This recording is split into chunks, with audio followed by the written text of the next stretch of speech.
Hop. Bon, allez, c'est parti, on y va. Salut à tous les amis, salut YouTube, c'est Mika. On se retrouve pour pour débriefer ce match entre l'Olympique Lyonnais et Fenerbahçe.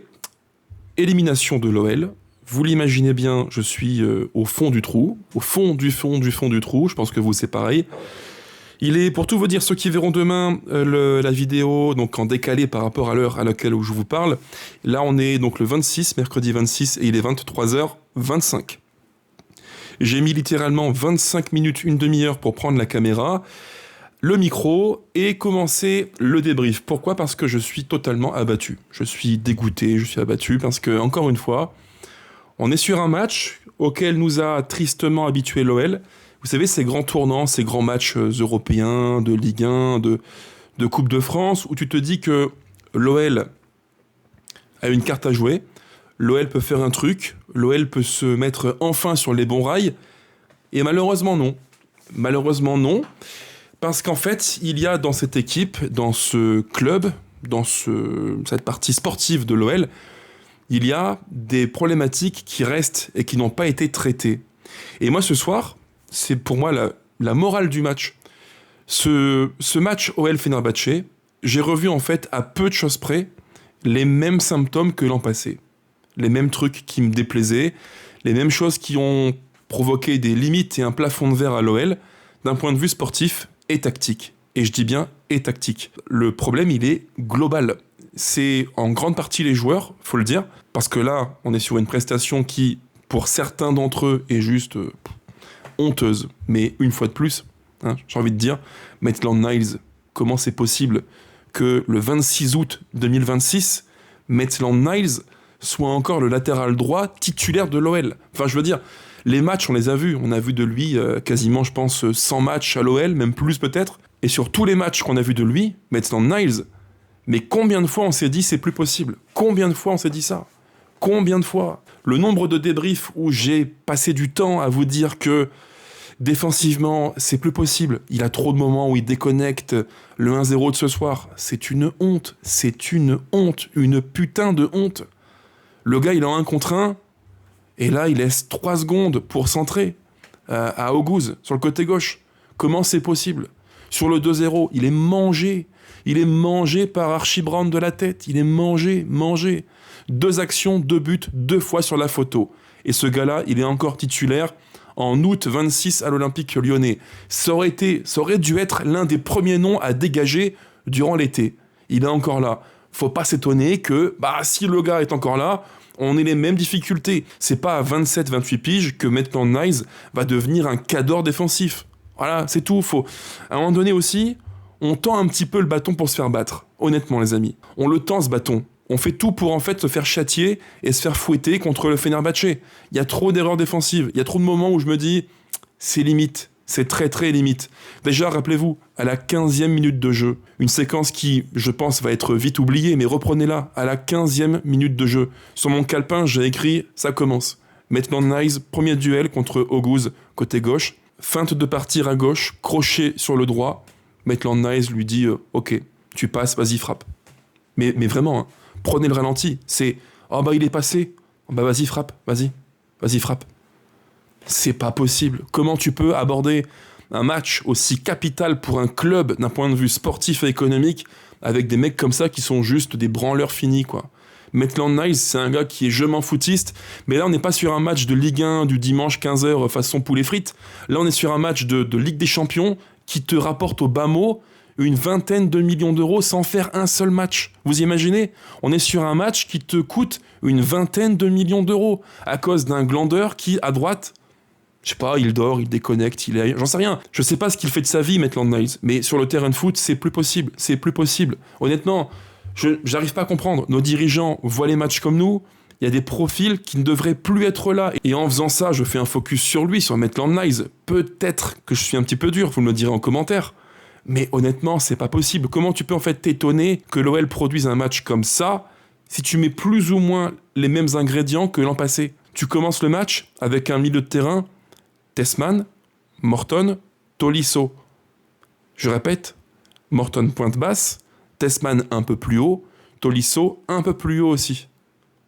Mêmes ingrédients, même recette, même cause, même conséquence. Aujourd'hui, dans le cœur du jeu, on a été mangé, on a été bouffé, littéralement bouffé, parce que l'OL pratique un foot qui est lent, c'est lourd, c'est lent, c'est lourd, et c'est scolaire. C'est lent et c'est lourd parce que les profils qu'on a, Tessman, Tolisso, c'est pas des joueurs qui sont extrêmement mobiles. Ça manque de créativité, ça manque d'intensité, ça manque de rythme, ça manque de verticalité, c'est trop lent, c'est prévisible. Et en plus, ça c'est le truc que j'évoque souvent en débrief, c'est un peu mon leitmotiv.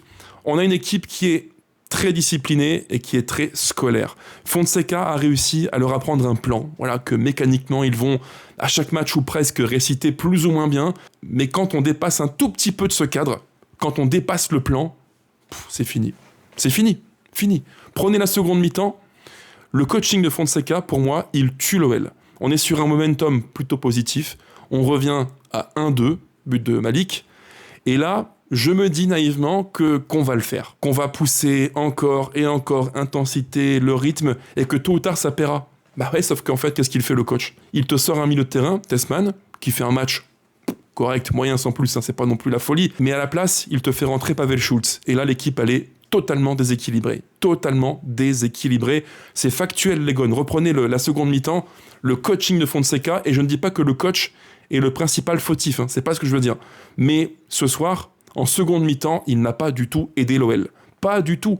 Il plombe l'équipe au moment même où il te faut une dynamique positive, parce que tu reviens à 1-2, il y a un facteur confiance qui se met en place, ton coach déstructure l'équipe, et en seconde mi-temps, alors oui, il y a ce tournant qui est super important, là, l'action du but de Boudache, que refuse monsieur Mariani, l'arbitre, mais à part ça, c'est décousu.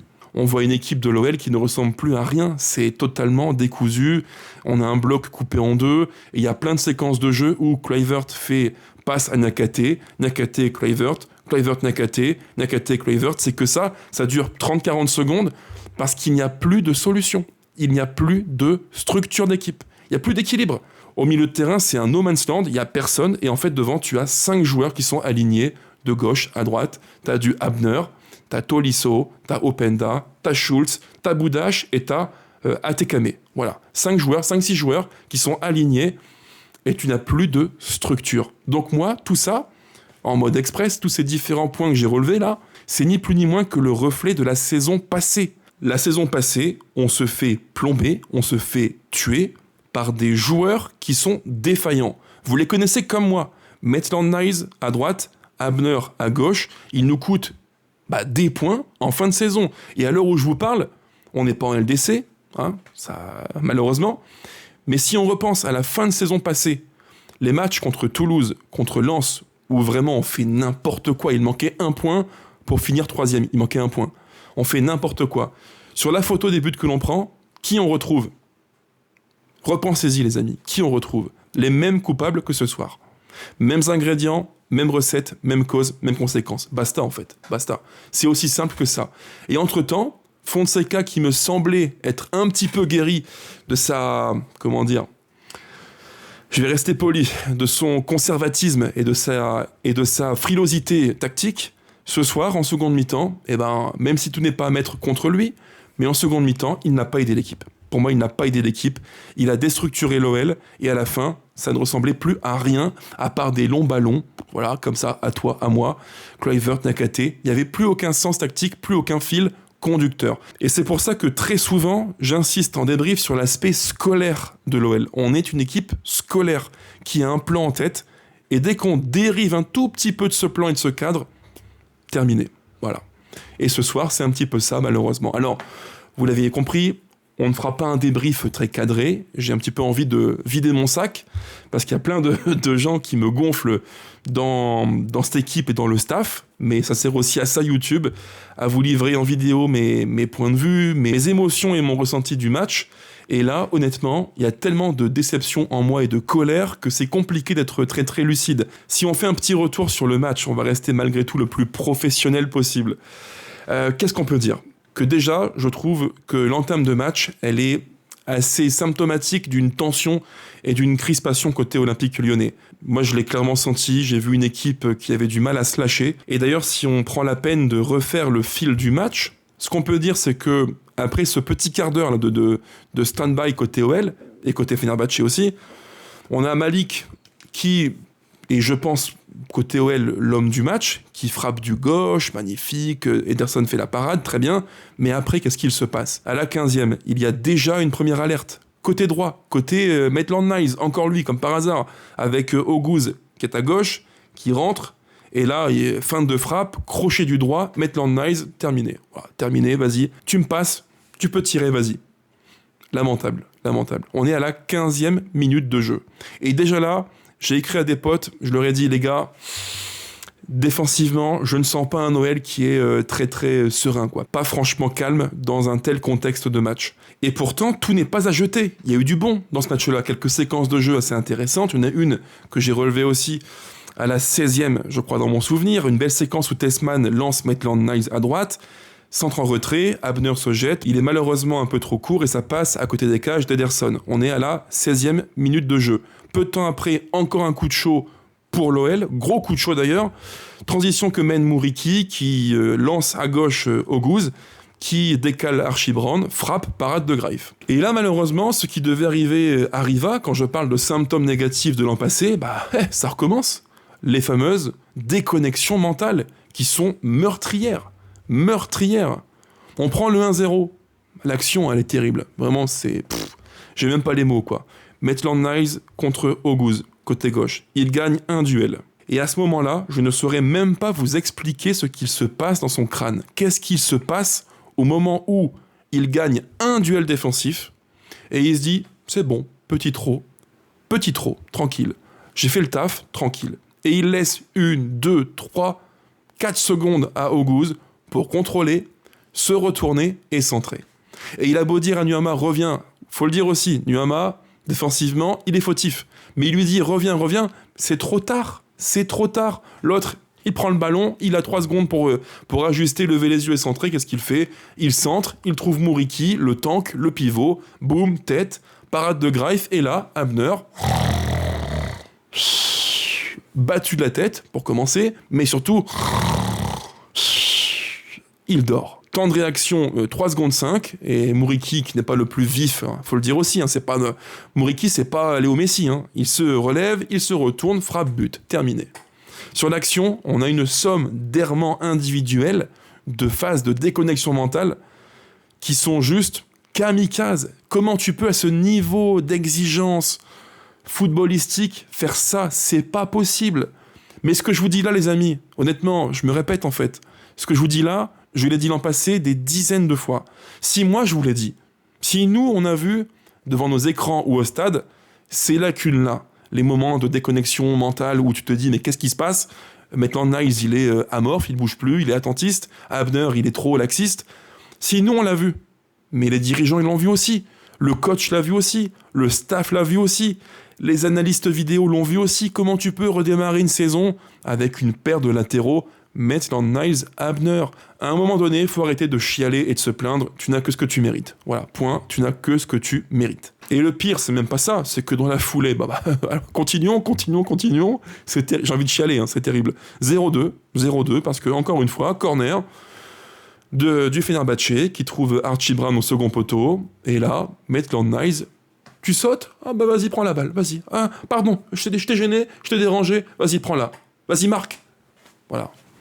Ainsley Maitland-Niles, 28 ans, Arsenal, la Roma, l'Olympique Lyonnais. Et on a ça.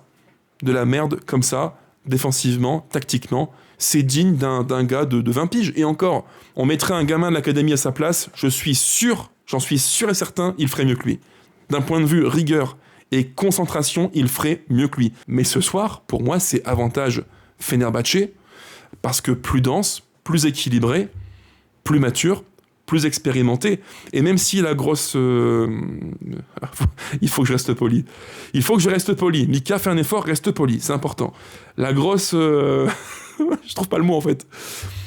La grosse merde, voilà, la grosse merde de Guendouzi qui fait son sketch à la fin du match et qui met le feu au stade et au terrain. Malgré tout ça, je pense que l'OL n'était pas prêt pour ce rendez-vous. Et à tous les niveaux, d'un point de vue technique, pour commencer, Dans le cœur du jeu, pas assez de créativité, c'est scolaire, c'est plan-plan. Ça manque de joueurs qui prennent le ballon et qui vont se dire « Ok, je fais une différence. » Voilà, par la passe, par la prise de risque, je fais une diff. On l'a pas. Ou trop peu, si Malik à gauche, mais le reste, c'est tellement stéréotypé qu'on manque de créativité, on manque d'inspiration, on joue un foot qui est scolaire. Donc techniquement, c'est défaillant. D'un point de vue physique, deuxièmement, c'est défaillant. Là encore, je m'interroge. On a un 11 qui n'a pas joué ce week-end. Si parmi vous, il y a des experts de la condition physique, de la préparation physique, je suis preneur. Faut qu'on m'explique. Une équipe qui ne joue pas le week-end, qui fait 2 matchs en une semaine, un le mardi, l'autre le mercredi, elle se pointe le mercredi, on dirait qu'elle est plus fatiguée, plus claquée au sol que l'équipe du Fener qui a joué ce week-end. Où est la logique ? Je ne pige pas, je ne comprends pas. À aucun moment du match, ou presque, à part le momentum positif là après le but de Malik, mais sinon, à aucun moment, je n'ai vu une équipe qui pouvait en fait renverser la table, athlétiquement, dans l'intensité. Merde, c'est pas possible quoi. C'est un match de LDC, tu le joues comme un match du dimanche 15h, poulet frites quoi. De Ligue 1. Comment c'est possible ?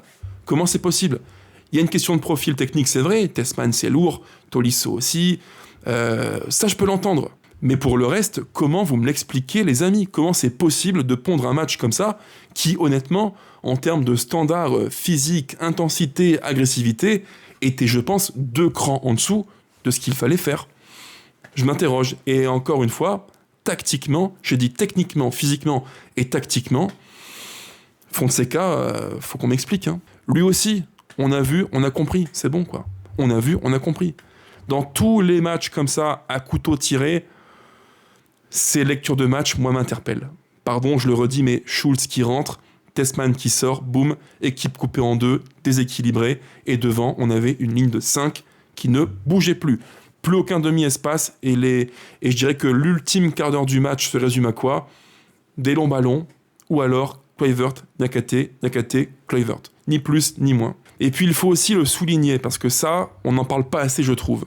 D'un point de vue mental, préparation mentale, ça n'est plus un hasard si, dans tous les grands rendez-vous, ou presque, l'OL fait caca culotte.